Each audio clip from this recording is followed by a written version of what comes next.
Kejadian kemarin ada saksi nggak dari tanggal 8 Agustus 2025 pidana pembunuhan yang terjadi di Aceh Barat. Awal saya akan menjelaskan mengenai tempus dan lokus yang terjadi di Aceh Barat terhadap peristiwa pembunuhan ini. Jadi kita temukan mayat di sebuah rumah di TKP, yakni di sebuah rumah di Lorong Kuini, Kampung Ujung Baroh, Kecamatan Juara Pahlawan, Aceh Barat. Pada tanggal 29 Juli 2025, sekira pukul 05.45, telah ditemukan mayat laki-laki atas nama inisial KH,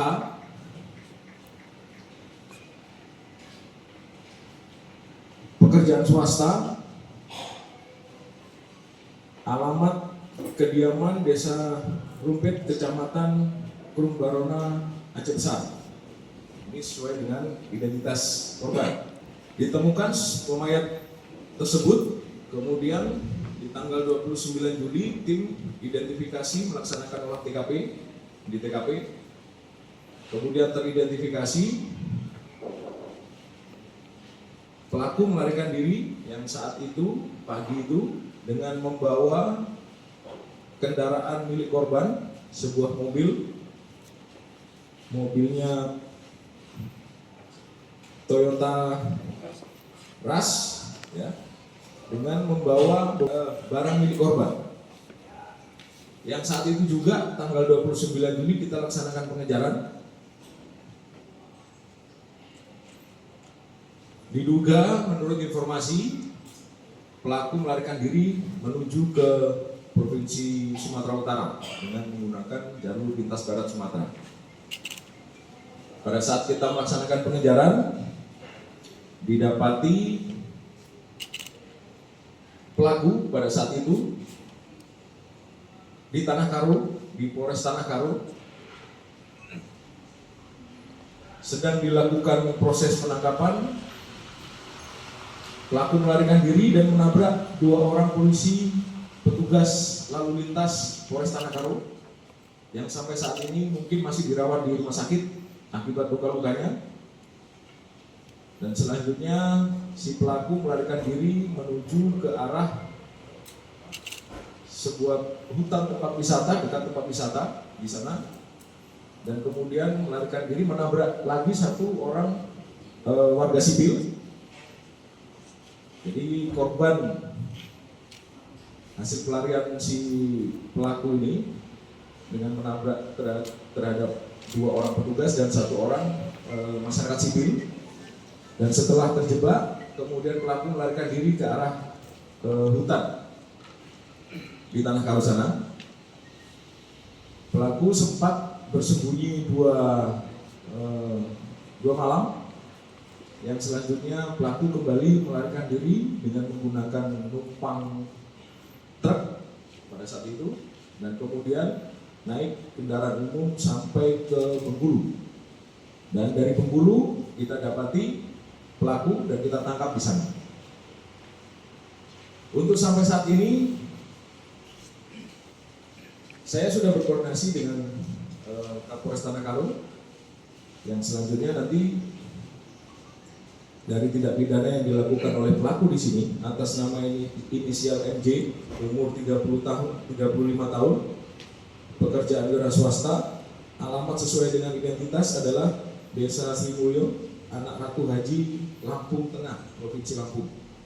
Ini alamat dan identitas dari si pelaku.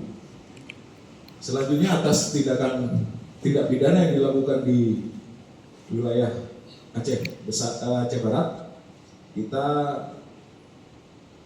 terapkan berdasarkan konstruksi pasalnya adalah 340, yaitu pembunuhan berencana, junto 339, pembunuhan yang disertai dengan membawa barang milik korban, atau junto 338. Itu di Aceh Barat.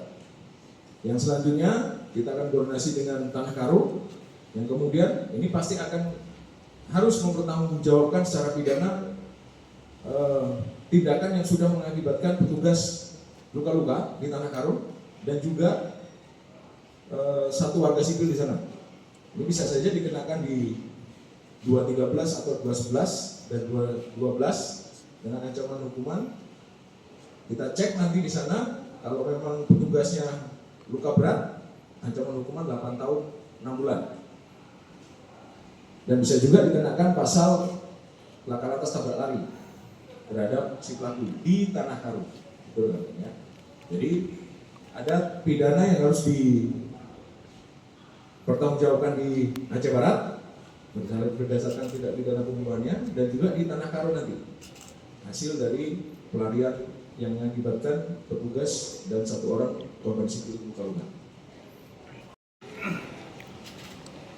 Korban dengan pelaku dapat saya simpulkan secara umum adalah memiliki hubungan pekerjaan.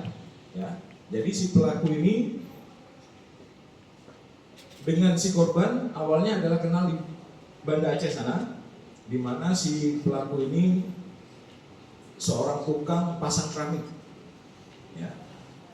Kemudian setelah kenal di sana, diajak kerjasama untuk membangun atau merenovasi kediaman daripada si korban di Aceh Barat, di TKP.